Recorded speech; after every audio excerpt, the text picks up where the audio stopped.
এই যে আমি এটাতে ঝামেলা আছে। আল্লাহ তাআলা মুসা আলাইহিস সালামকে বললেন, মুসা তুমি যে বলছো তুমি জ্ঞানী না, তুমি জ্ঞানী না, তোমার চেয়ে বড় জ্ঞানী আছে। মুসা আলাইহিস সালাম বলে, তাই নাকি? আমার চেয়ে বড় জ্ঞানী কে? দুই নদীর মিলনস্থলে যাও, ওখানে আমার এক বান্দা আছে তোমার চেয়েও জ্ঞানী। উনি গেলেন, যে দেখে সুরঙ্গ, ঢুকে দেখে চাদর গায়ে দিয়ে এক লোক শুয়ে আছে। সালাম দিলেন, আসসালামু আলাইকুম। ওই লোক চাদর আর সরায় না, ভিতর থেকে বলতেছে, ওয়ালাইকুম আসসালাম, তুমি কে? আমি মুসা, বনি ইসরায়েলের মুসা। হ্যাঁ, কেন এসেছো? এবার চাদর খুললেন, বলতেছে আপনার কাছ থেকে কিছু শিখতে আসছি। আল্লাহ বলছে, আপনি নাকি সবচেয়ে বড় জ্ঞানী, তুমি আমার জ্ঞান নিতে পারবা না, ওই ধৈর্য শক্তি তোমার নাই। মুসা আলাইহিস সালাম জোর করতে লাগলেন। অবশেষে খিদির আলাইহিস সালাম রাজি হলেন। বললেন, শর্ত হচ্ছে আমি যাই করি আর না করি আমাকে কোনো প্রশ্ন করা যাবে না। সফর শুরু হলো। সামনে নদী, এক লোক তাদের নৌকা দিয়ে নদী পার করাই দিল। নদী পারাপারের পর খিজির আলাইহিস সালাম লাঠি দিয়ে নৌকার তলাটা ছিদ্র করে দিলেন। মুসা আলাইহিস সালাম বললেন, এটা আপনি কি করলেন? খিজির আলাইহিস সালাম বলছে, এই যে আমি বলছিলাম না ধৈর্য ধারণ করতে পারবো না, যাও তোমার রাস্তায় তুমি, আমার রাস্তায় আমি। মুসা আলাইহিস সালাম আবার ক্ষমা চাচ্ছেন যে আপনি আমার ক্ষমা করেন, আমি তো ভুলে গেছি। চলতে লাগলেন। হঠাৎ বাচ্চারা খেলতেছে, এক বাচ্চাকে ধরে হত্যা করলেন খিজির আলাইহিস সালাম।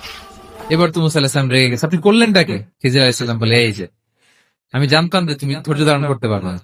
এবার মুসা আলাইহিস সালাম করজোর করতেছে যে this is the last chance, আর আমি প্রশ্ন করবো না। বললেন, ওকে ঠিক আছে। হাঁটতে হাঁটতে এক ইহুদি বসতির সামনে যে হাজির, খাবার চাইলো, এরা আবার কৃপণ, খাবার দিল না। তো খিজির আলাইহিস সালাম বললেন, ঠিক আছে, খাবার যেটা দিচ্ছেন আমরা চলে যাই। যাওয়ার পথে দেখতেছে এই এলাকার একটা দেয়াল ভেঙে পড়ে যাবে। উনি বললেন, মুসা চলো এটা ঠিক করে দেই। দুইজন মিলে প্রচন্ড ক্ষুধায় এটা সেটা এনে দেয়ালটা তৈরি করতেছে। তিনি এবার আর প্রশ্ন করেন, বলতেছে, ও এত কিপটামি করলো আর আপনি এটা করে দিলেন, আপনি তো চাইলে এটা টাকা নিতে পারতেন।